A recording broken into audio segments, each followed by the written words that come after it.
Morning, guys. Got a few updates to go over today. Obviously, I have some new tattoos to show off. We have these two new roses here. So they wrap around behind the ear.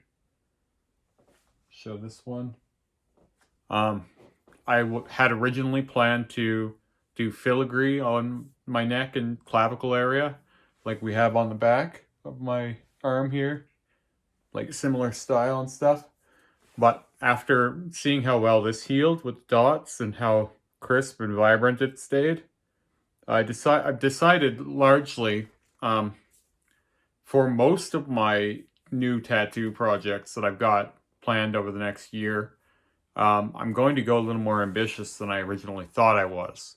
It's We started small because I just wanted to see what was possible and kind of like what the reality of this was going to be.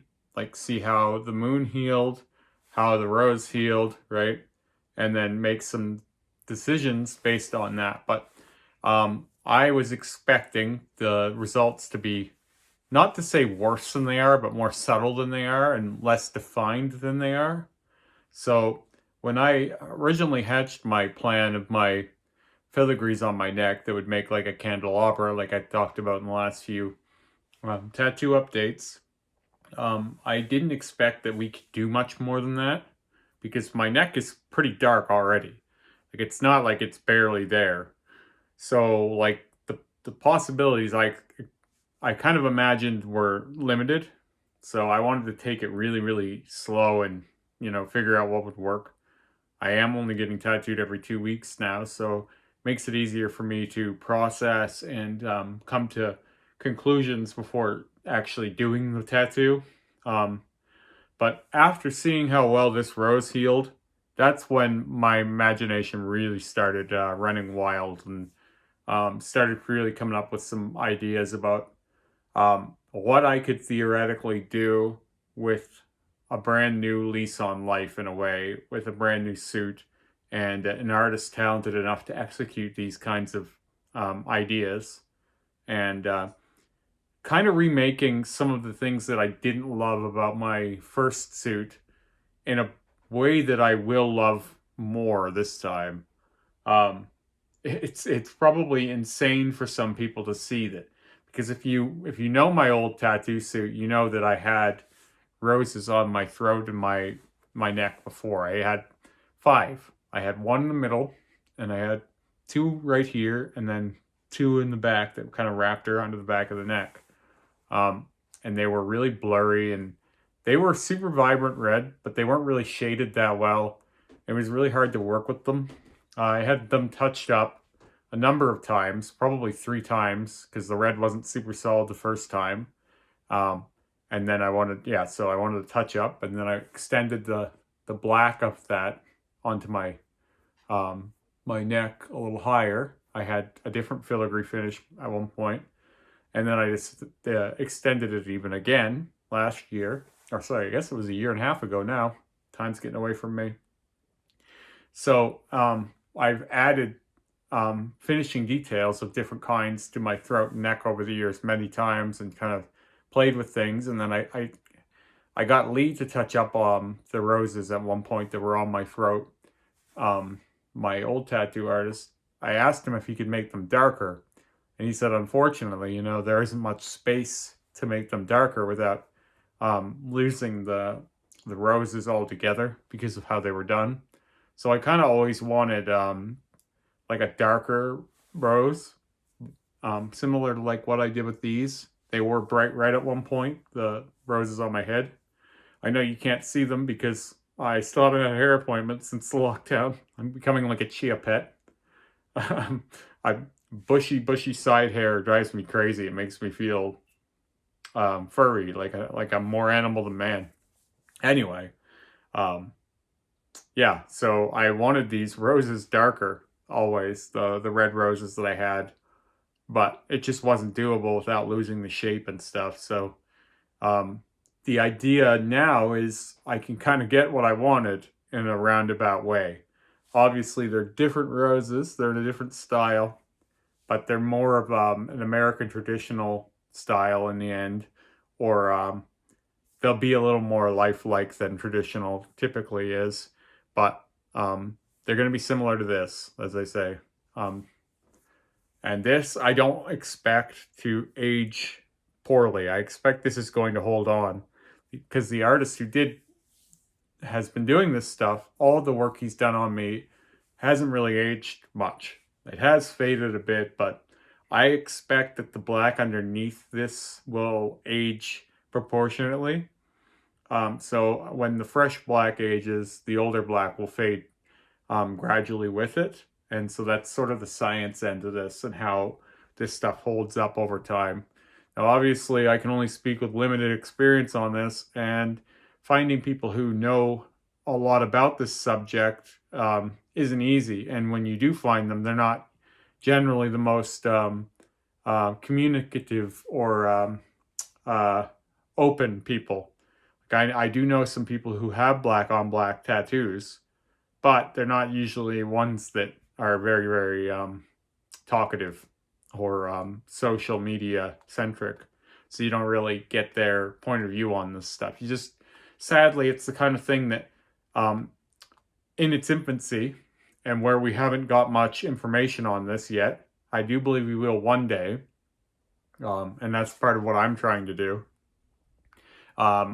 People who are doing this right now kind of have to step into the unknown and figure out whether it's going to work or not. Like, I know for a fact what I'm looking at on my neck right now, probably within 4 or 5 days, it will peel and it will look the same, but it won't be as crisp. Because that's what happened with this when I first did the outline of it. What happened was it looked the same. The lines were still there, but they were a little bit less, they were a little more subtle. But once we bring it out with the dots and the shading and stuff, they'll be really there. They'll be super visible. Already, we were filming a Remy Reacts this morning, and I couldn't believe how crisp they were in that video. It almost set me back a little. I was like, I wasn't expecting to see them when we put it up on the computer. I was kind of like, oh, wow, I have neck tattoos. And like, funny to say, because my neck has been tattooed easily 7 or 8 times. Well, some parts of it more, probably. So like the idea of me being stunned by the visual of neck tattoos is quite funny, like as an inside joke for me even. Maybe no one else would find it that funny, but when you've had your neck and throat tattooed since 2012 or whatever it was, it shouldn't, no, I had my first ever neck tattoo in 2010, sorry. I had the daggers on either side, but the throat tattoo came, I think, in 2012. Anyway, it shouldn't surprise you to see, but as I said to Kevin, the shop manager, and the guy I do the podcast with, I've been so used to now for the last 2 or 3 years taking images out of a suit and having so many images there before. I haven't added any new images to my body in a long time. And I wasn't entirely sure how many new ones I would be adding either. I was greatly unaware of how addictive this part would be.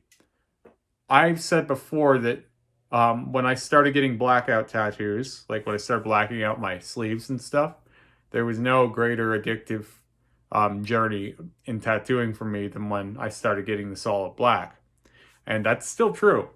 So like this doesn't make me want to continue the same way that I did when I got a big patch of black on my arm. And I think that's because there's no completion until you're at the end when you get into projects like that. Now this, theoretically, if I wanted to, I could wear them just like this. Like I could just stop now and they would look cool. I'm not going to do that because, let's be honest, that's not what I do. But with getting smaller pieces that will become bigger pieces, because I have plans already and I'll go over that in a minute, what happens is you get finality each session. You don't end up with, well, we stopped here. Well, we stopped here, you know. You don't end up doing gradual progress.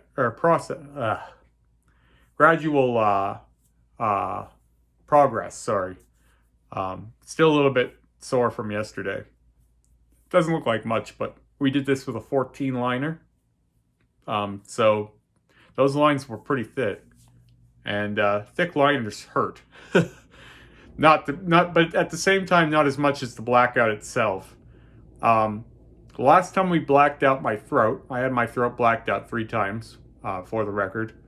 I could just about barely get through that session.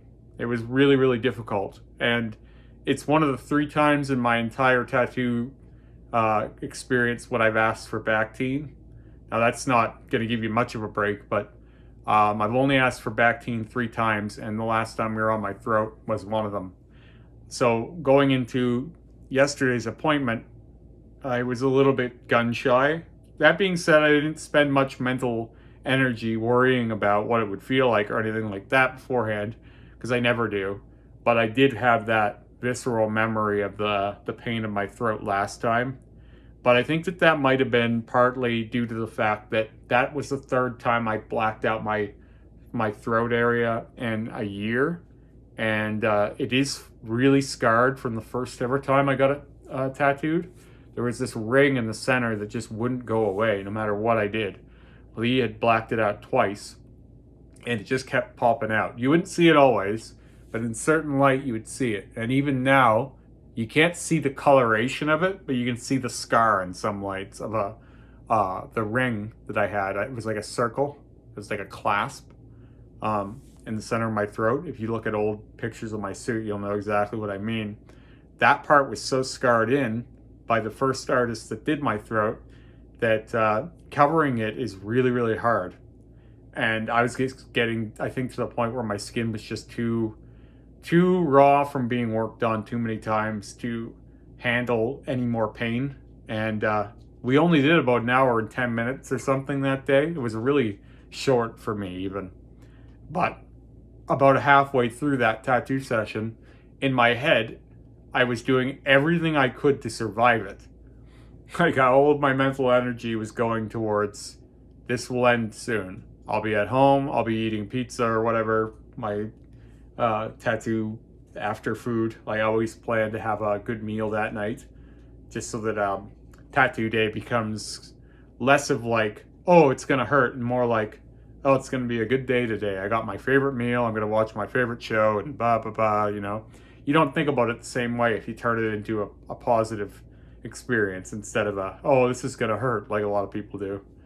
But anyway, that's a bit of a side note. My last time my throat got blacked out, it was really, really painful. So I had that memory in mind, but I didn't let it get at me. And something about the different needle groupings and the breaks in between when you're lining something.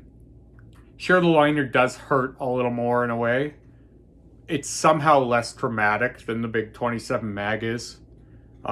And it's a lot less intense of an experience when you're just lining something. Now, when we get into the dotting, that's going to be really, really easy on my neck, because dots I find really, really easy. When you're pulling lines with a 14 liner, that really hurts. There's no 2 ways about it. And it sounded like you had a drill on my throat. Whenever I get my throat tattooed, I always say there's a weird thing that happens, or a couple weird things that happens, and you really have to concentrate, especially if you're lining, on not breathing too much or too deeply or whatever, not shaking your throat around, because you want to pull a clean line, right? Like these lines are pretty clean. There's a couple over here that he said he might have to touch up, because you do have this impulse to guard your neck and throat when someone's tattooing your throat. It's just like a natural body kind of reaction to pull away. So I was putting a lot of mental energy towards not breathing wrong and screwing up a line, and also a lot of mental energy towards keeping my head in the right position. I will say another thing, there's a lot to go over with this. I have the funniest ears to work around when you're tattooing. So like, you know, sometimes you're putting pressure in places that don't like to be pressured. And so I just took out all of my jewelry while I was getting my, all of my ear piercings while I was getting my throat tattooed because I didn't want them in the way and stuff, because you're going to have to push pressure in places on your ears and stuff when you're behind the ear and, you know, under the jaw and stuff. So that's another little side note. And we'll get into a little bit of what my next plans are. 2 weeks from now, I guess less than 2 weeks from now already, we're going to be adding into the clavicle area. We're going to build some leaves and maybe some more roses. And we're going to do a rosebud with some thorns in the middle. And then after that, the next 2 weeks, because I'm only doing it, like I said, every 2 weeks now, which feels slow for me, but it almost feels like I'm easing into a retirement in a way, which is nice. It's nice to work that pace because I get clearer eyes on a picture. I used to do 2 a week, so every 2 weeks feels like almost too little for me sometimes, but it's good to have limitations for me now. Anyway, 4 weeks from now, we're going to be starting to dot shade all of this. And then I want to do a tattoo on the back of my neck too. Now, many people remember what I had on the back of my neck in the first suit. That's because I wasn't proud of it. It was one of the worst tattoos I ever got. I got it from a tattoo artist that I didn't know well. He was tattooing my third fiance at the time in Ontario. And I went up there to spend time with her family, and we got tattooed by this guy together as like a couples thing. And it was like a opened eye that had like a purple colored eye anyway. And it was just really poorly done, and the purple went like gray. And later I had Lee turn that into like a snake eye, but at the same time it was just so bad that it was really hard to save. So it was one of the easiest choices to black out. But because the back of your neck gets a lot of sun exposure, it's probably the lightest part of my whole blackout. I've got some stuff like under here towards the back that's a little bit light too, and that's mostly just because I haven't hit it more than once or twice, so it's a little bit lighter than a lot of the rest of it. But yeah, so I am planning on doing something really cool at the back of my neck. I'll keep that for a future video because this one's getting pretty long. And yeah, I'll wrap it up here because I don't want to get into too many other subjects. I've talked a lot about my neck. So yeah, one more time for the camera. That's this one here. And then this one here. And I think they're really cool. And I look forward to hearing what you guys think of them. So have a good day.